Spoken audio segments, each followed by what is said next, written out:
People's Democratic Movement, the CPDM, makes away with 9 out of the 10 regions, with the NUDP holding its winning spree in the Adamawa region.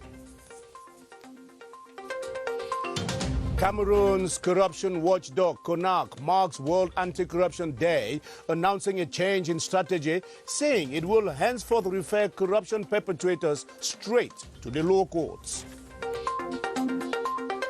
Cameroon's Chut Ajarat strikes a brace in the Norwegian Female League, emerging champion with her club and grabbing the Golden Boot with 10 goals in 18 matches. Those are our lead stories.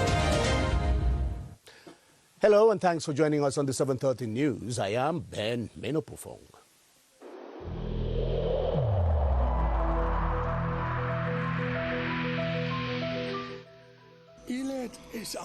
Each of us must comply with the measures that have been taken.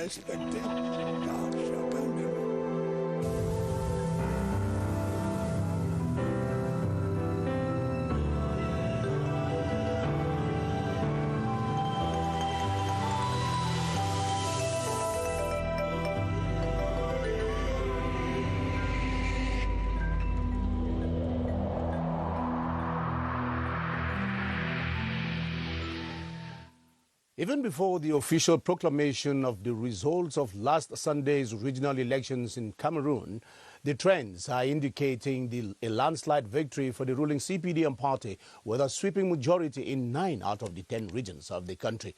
Though the party will be sharing seats with other parties in the regional councils of the North, Far North, and the West regions, it has monopoly of the Northwest and Southwest regions. It equally has monopoly in the East, the Littoral, the Center and South regions of the country. Here now is Ebenezer Kanga with a cartography of the results in the Southwest and Northwest regions. The CPDM stood unopposed in the Southwest and Northwest regions for the regional council elections. So the challenge for the party in the two regions was not just to win, but win with high percentage scores. In the Southwest region, in the College of Municipal Councillors, the number of registered voters was 851. The number that effectively voted was 818. The number of valid votes cast, 814. The CPDM had 814 votes, carrying all the 70 seats in the region. In the Northwest region, the number of registered voters was 1,063. The number that effectively voted was 1,037. The number of valid votes cast, 1,030. The CPDM had 1,030 votes and carried all the 70 seats in the region. The participation rate is more than 98%. The results show an outstanding performance of the CPDM in the Northwest and Southwest regions.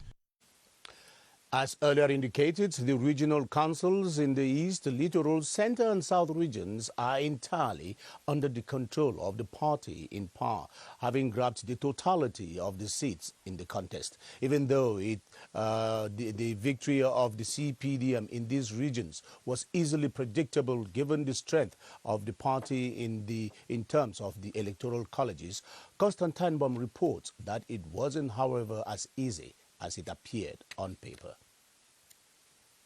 All 70 individuals to sit at the first ever South Regional Council are known.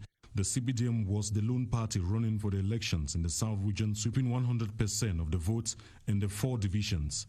In the Jai Elobo division, the list of Chief Emmanuel Afananze won with 58.54%. In the Villa division, Chief René Desiré Efa scored 54.44%. Out of the 3 lists of traditional rulers in the Ocean division, Chief Thomas Mvubi was declared winner with 35.9%. In the East region, the CPDM list won in all 4 divisions.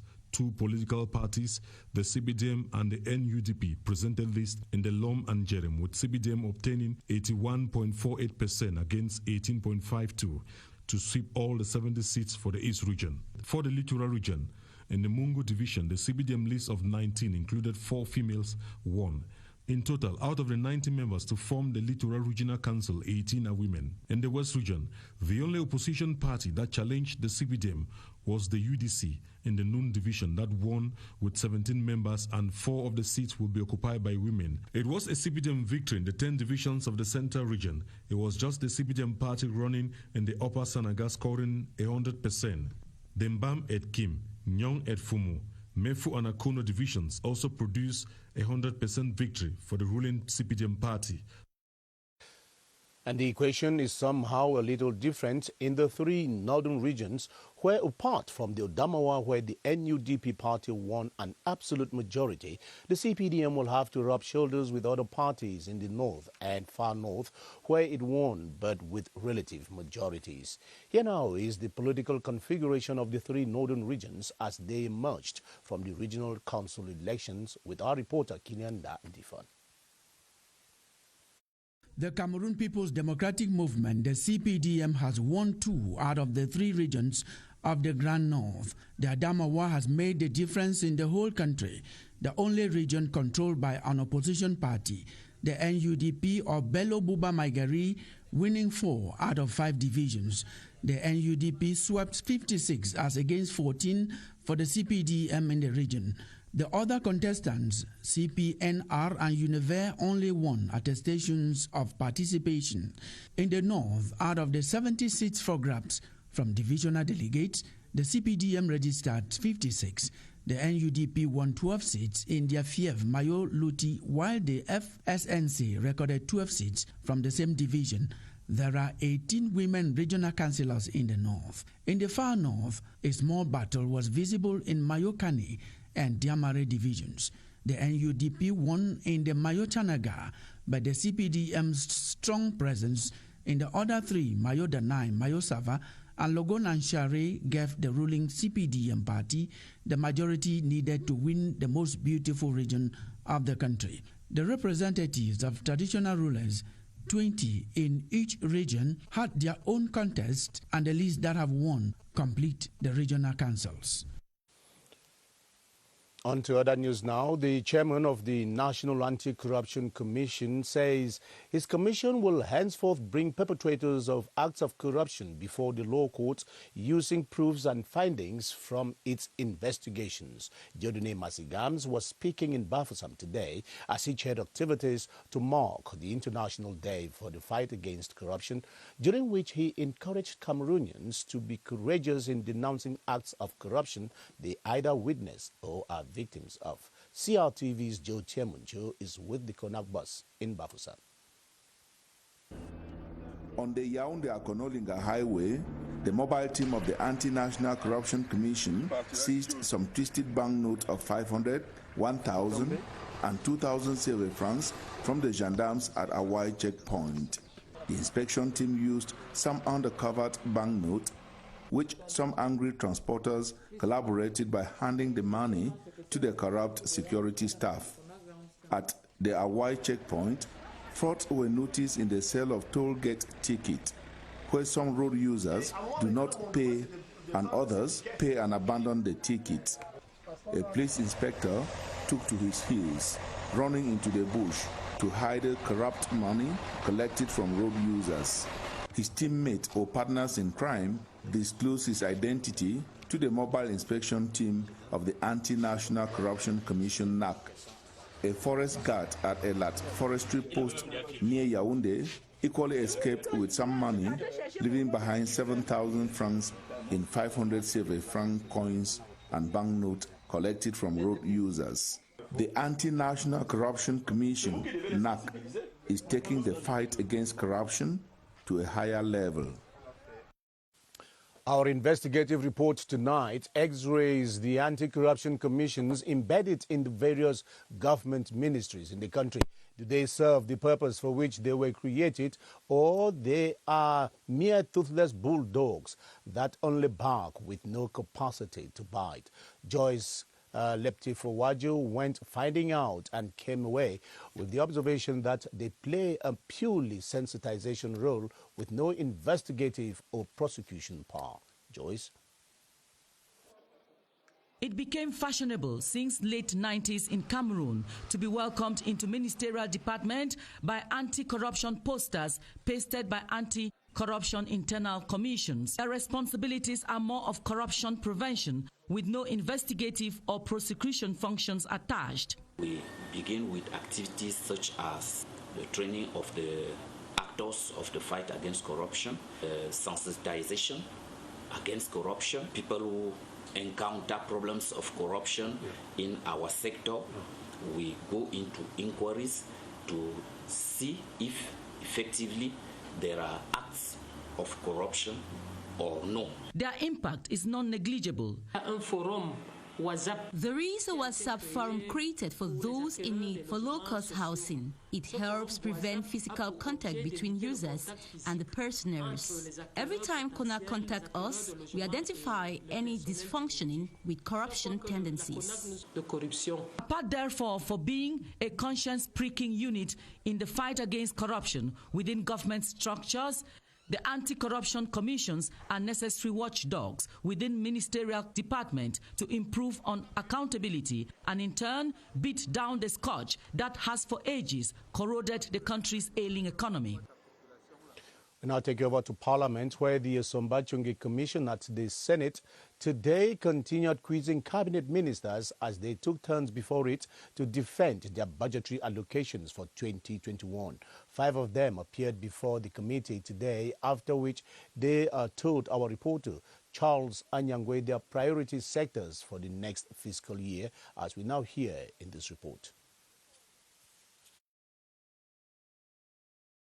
Communication Minister Rene Emmanuel Sadi, flanked by his close collaborators, amongst them the Director General of CRTV, Charles Ndongo, appeared before the Somba-Chungi Commission to defend his 4.6 billion francs budget.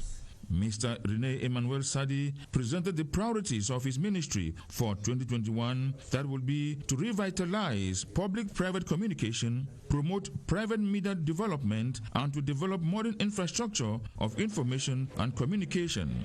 The 233 billion francs budget allocated to the Ministry of Basic Education was defended by Laurent Serge Etundingwa and the Secretary of State. They presented to the Finance and Budget Committee their priorities for the coming year. The acceleration of recruitment of teachers.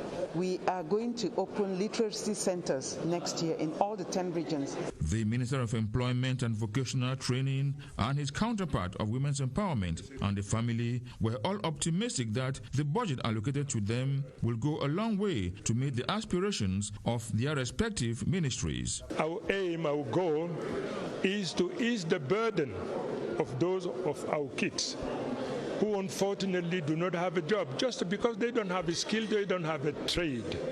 So we have to multiply the vocational training. We have the development of the family and the protection of the rights of the children, and we'll also have promotion of women and gender issues. By the time we left the Yaoundé Conference Center, it was the Minister of Arts and Culture, Bidung Pat, who was before members of the Somba-Chungi Commission. The first ever anthology of the speeches of the Speaker of Cameroon's National Assembly, Kavai Yege Jibril, has been published by the General Secretariat of the Law-Making Institution. The collection of 40 addresses made during the 9th legislative period from 2013 to 2020 was presented to the lawmakers at a special plenary sitting today, attended by members of government. As Esther Kmer now reports, the Speaker of the National Assembly was acclaimed for his humility and open-door policy during the sitting. An anthology of the speeches of the Speaker of the National Assembly in the last 7 years, a revolution in the lawmaking institution which humbles the statesman. Speaker since 1992, for the first time, the political figure, the Right Honorable Kavai Yege Jibril, gets a compilation of his thoughts and words in one package. Though void of his voice, he speaks again. Je vous remercie du fond du cœur tous les précédents orateurs. His modesty is saluted by those who lived the 9th legislature and also his allegiance to state institutions. Mr. Speaker, Your open door policy made adaptation easier and quicker. For the senior deputy speaker, Honorable Ilarion Etong, the maturity of the astute politician in parliament since 1970 is reflected in the orations, where he remains exhortative and conciliatory. Even for the opposition, the sometimes not rational leader is exemplary. There are some points in his speeches we have to admit that make a lot of sense. I use the example of the day he came and told us that Boko Haram is within us. They celebrate his humor and agree the publication is vital for posterity. The executive he constantly admonitions to work in synergy with the legislative for nation building was offered copies of the anthology of speeches. The humanitarian actions of Mrs. Chantal Biya have been highlighted in the popular women's magazine Divas, a publication of Blaise Pascal Tala's group GIDEP based in France. Emphasis in the 5-page article has been on the First Lady's actions in the domains of health, education, and social services over the past 26 years. She is recognized both nationally and internationally for her commitment and determination to alleviate hardship and misery in society. Staff Lady Enanga Kebi read through the pages of Divas Magazine and put together the following report. Mrs. Chantal Biya's enlarged portrait on the colorful cover page of the 88th edition of the Divas Magazine speaks volume. A human character whose smiles and modest simplicity portray her love and determination to serve humanity. This is highlighted in the section of the magazine that illustrates her activities in the domains of health, education, and social services. The Hospital Center for Applied Research, Endoscopic Surgery and Human Reproduction, dubbed Crise, is patronized by the First Lady. The Pan-African Association of First Ladies, dubbed African Synergy for the Fight Against AIDS and Suffering, with a membership of close to 30 African First Ladies, is the initiative of Mrs. Chantal Biya. She has been mobilizing scientists and researchers in the quest for a pediatrics vaccine against the HIV virus. This led to the creation of an international research center in Cameroon. Mrs. Chantal Biya is also assisting underprivileged women, children, and vulnerable persons in society through her foundation bearing her name and her Association of Top Society Women, SERAC. She is UN/AIDS Special Ambassador, an attribute she received in the presence of her husband Paul Biya at the Unity Palace from the Executive Director of UN/AIDS, Michel Sidibe.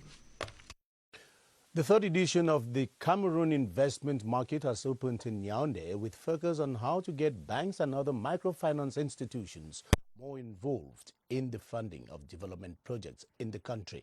The event that is running via video conference is an initiative of the Investment Promotion Board, and it seeks to remind stakeholders of the invaluable role they play in supporting private and public development endeavors. Details with Lumaslim Davis. The third session of the investment market has come to raise expectations and brighten hope in finding sponsorship for investment projects. They are not just there for us to see how to improve the environment, but they will also highlight some of their difficulties. Sometimes you note that there is liquidity in the bank, but yet they are not granting loans. The banks, from working with them, have told us some of their key problems. The problematics of financing investment projects in Cameroon and the creation of a coherent ecosystem adapted to favor and facilitate the development of SMEs, as well as how and on what condition to provide solutions were on focus. As a promoter, you should be very open to your bank. You should be very open to your financiers. Because if he knows where you went wrong, he says how he can hedge it. Other exposés of the day centered on crowdfunding, risk management, financial and guarantee risk, amongst others, designed for the purpose. And you're watching the 7:30 news on the Cameroon Radio Television, the CRTV. We are broadcasting live from Yaoundé. According to the constitutive text of the Cameroon Music Arts Corporation, Sonocam, The key mission of the structure is to collect and distribute royalties to musicians. The text specifies that 65% of the royalties collected are redistributed to the artist, while 35% is reserved for its running. Yet, one of the banes of the corporation has remained its inability to collect and actually pay out these royalties to musicians. Act 3 of our running series tonight explores how Sonocam structures and functions and why it is unable to pay out the royalties as expected. And our lady on the beat is Emmanuela Bermioy. Music played and danced to for free by most Cameroonians in bars and other public places, whereas it should be paid for so that the Music Arts Corporation, Sonocam, should realize money to pay out as royalties to artists. There's been a lot of division amongst the artists, some who are going to meet the users to say don't pay, and some are saying no pay, and so when the users are confused, they take advantage of that situation. The journey has been long for these authors' rights management bodies since 1958 with lots of mutations, yet artists have got to fulfill conditions to benefit. Made up of 15 board members and a general assembly of thousands, Sonocam has continuously been heavily criticized for failing in their missions. Collection most of the time is forceful because people don't happily want to release money. So you have to build the arguments and explain to them why they have to pay. Will the December 12 elections bring an end to the long-time squabbles in Sonocam? Only time will tell.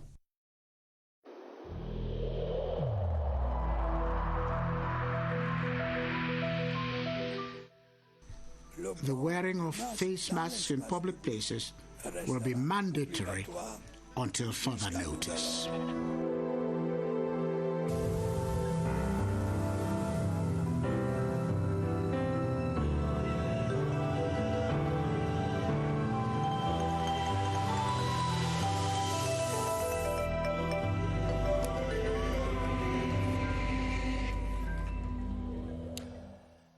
It's the month of December and the dry season is gradually taking its toll on the inhabitants of the country with seasonal infections whose symptoms are more or less similar to those of COVID-19.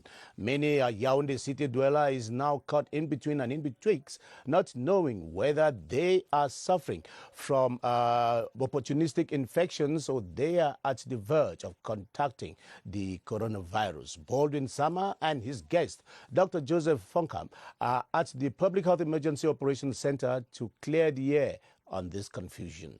Good evening, Baldwin. Good evening to you, Ben Menopofong. I should say many Cameroonians have been so worried as to knowing the right differences between the symptoms of the coronavirus and other illnesses typical of this particular period. We are talking about the dry season. We discussed that tonight with our guest, Dr. Joseph Funka. He is a virologist. Good evening to you, Doctor. Good evening, Baldwin.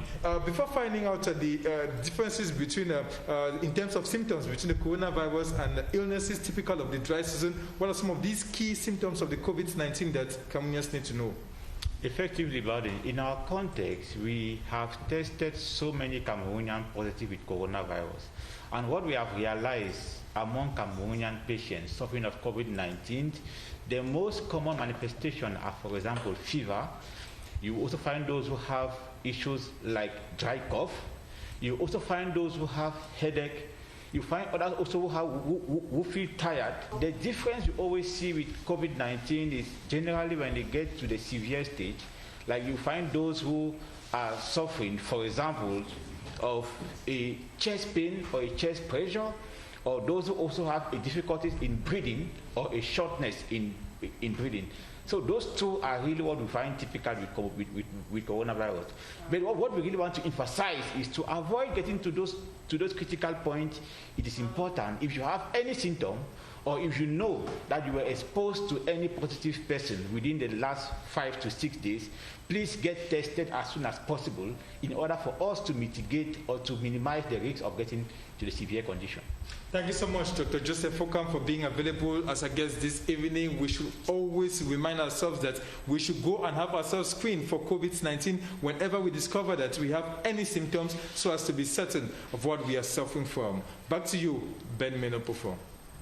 And thank you very much, Baldwin Sama, with those clarifications out there.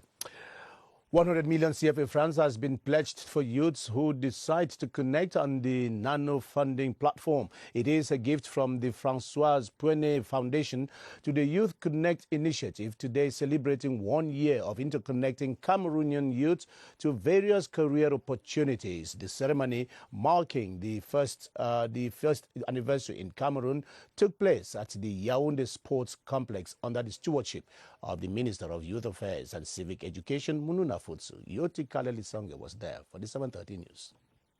Birthday to you.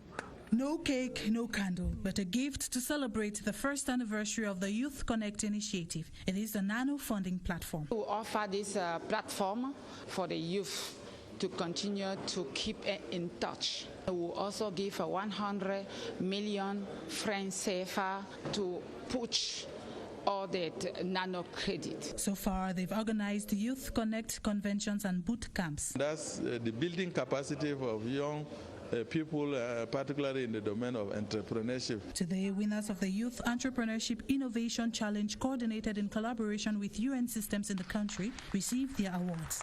We have just launched the 500 training of youth promoters. So they should seize the opportunity through the different platforms, through social media. The Youth Connect initiative in Cameroon hasn't been void of challenges. There are many young people who are complaining that they have not received their financing. The plan is to keep interconnecting youths using ICTs. Now on to sports. Cameroonian female footballer and indomitable lionesses icon Nshoot Njoya Ajara, alongside her club, the Vålerenga FC in Norway, has been crowned champions of the 2019-2020 Women's Football Championship. The Cameroonian offensive midfielder also received the Golden Boot Award, which crowns her highest goal scorer of the championship with 10 goals. Matches. Baldwin Sama has an overview of her performances with her club this year. She has remained the most outstanding Cameroonian female footballer for 7 months. Nshoot Njoya Ajara, through her impressive performances, has seduced her many fans and written her name in gold in the women's football record book. Decisive throughout the season with her club Vålerenga in Norway, she contributed in the club's victory last Sunday as it thrashed Anna Boschner 4-0. Her timely passes during the match, her regular contributions permitted her teammates to impose a series of victories in most of their matches as they were crowned champions of Norway last Sunday. In 18 matches played in the championship, Nshoot Njoya Ajara and her Vålerenga side secured 38 points with 11 victories, 5 draws and 2 defeats. With 10 goals scored this season, Nshoot Njoya Ajara finished the championship as highest goal scorer, confirming her goal-scoring series. She stands out tall as a veritable revelation for women's football in Cameroon, as her impressive performances, both at club and national levels, ought to be emulated. And we end on this obituary note now. The pedagogic inspector at the Central Regional Delegation of Education, of Secondary Education, Anje Beatrice, who died last November 2, has journeyed to eternity. Her friends and colleagues paid her their last respects during a ceremony marked by prayers for the repose of her soul in Yaoundé. Victor Siga was at that ceremony and now reports. Clad in mourning colors, friends, colleagues and family members turned out in their numbers to pay tribute to the pedagogic inspector at the Central Regional Delegation. Mrs. Anje was a lady really calm, and she was hardworking. Every time when I had to give her any work, she was doing it with all her heart. Even when she fell sick, she was not well, but she was continue working and praying God to receive her. Anje Beatrice had previously served as French teacher in Government High School Deng, Government Bilingual High School Hawaii and Leclerc. She journeys to eternity after dedicating 20 years of her life serving the country. She died on November 2 after a brief illness at 51, leaving behind 3 children in tears. 7:30 news on the Cameroon radio television. That's the way it was. Thanks for watching.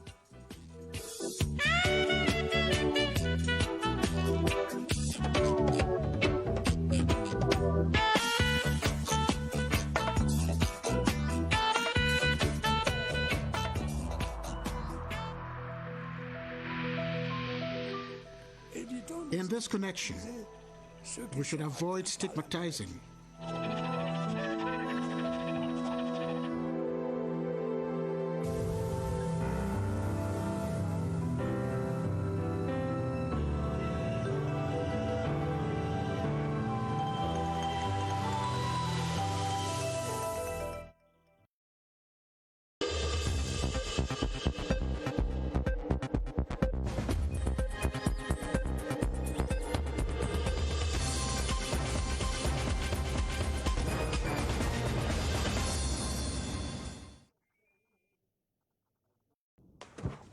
Listen, I'm getting late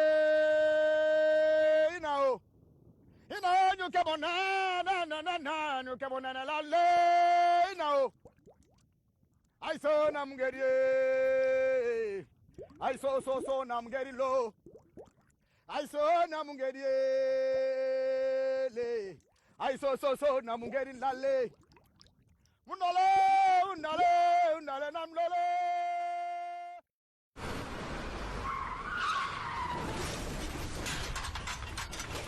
Vous êtes victime d'un accident? Ne laissez plus place à la panique. Restez serein. En 24 heures chrono, chez nous, c'est possible. Chanas Assurance lance pour vous Quick Payment Auto, son service d'indemnisation en 24 heures.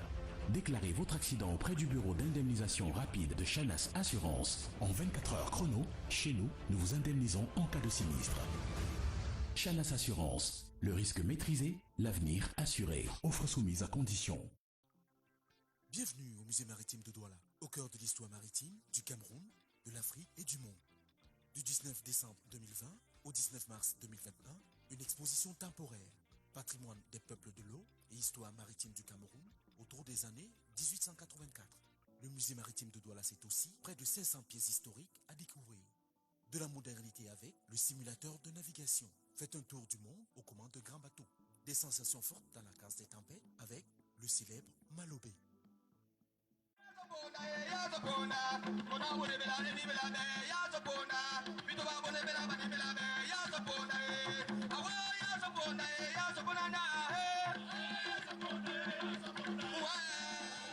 Les traditions bantoues se déclinent sous de nombreuses formes d'expression. Elles peuvent être poétiques, lyriques ou simplement orales.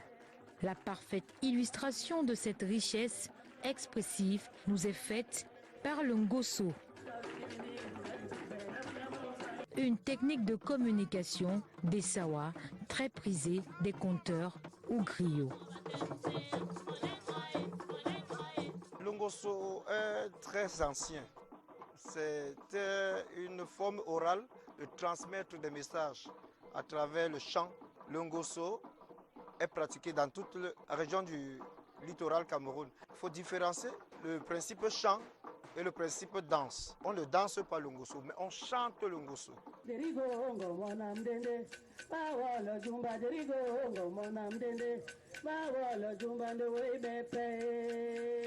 Nous allons mettre un accent pour que les jeunes ne se perdent plus, qui disent plutôt je vais chanter le ngoso et je vais danser les sewe.